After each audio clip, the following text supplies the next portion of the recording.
Ito ang bypass road, Candaba, Pampanga. Ito yung daan na bypass. Kapag kasapit ang tag-ulan, ito ay hindi pwedeng madaanan.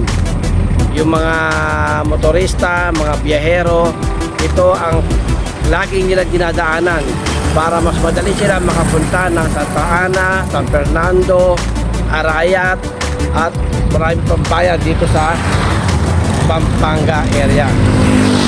Kapag sasapit ng tag-ulan, ito ay talagang mataas ang tubig. Talagang hindi makakadaan ang mga sasakyan. Kung minsan, sinasakay ang mga sasakyan sa mga halimaw. Di ba yun?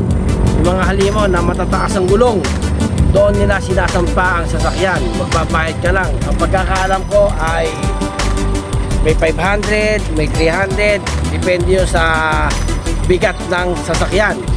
Pwede ikarga ang motor, pwede ikarga ang tricycle, tao.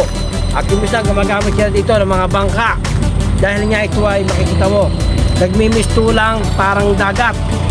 Nagmimistulang parang dagat. Siyempre, kapag ka merong kapag kalamidad o trahedya dito sa Candaba bypass road, meron din namang magagandang opportunity ang mga residente dito. Dahil dito, hindi ka rin magugutom. Bumabaha ng mga isda. May common, may tilapia, hito, napakarami. Iba't ibang sari-saring isda ang mahuhuli nila dito.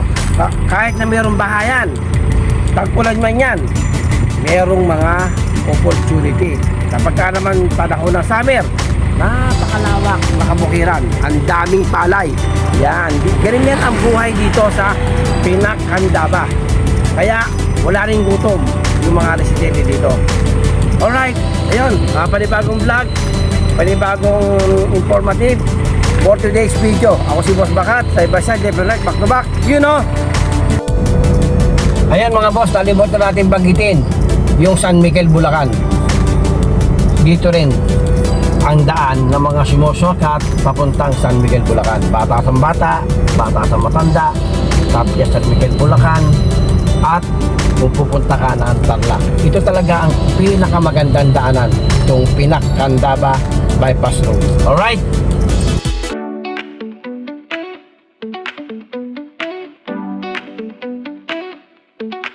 Boss Bakat, laging abangan, kaibigan nyo sa lansangan, naghahatid ng mga mahalagang informasyon at kaganapan.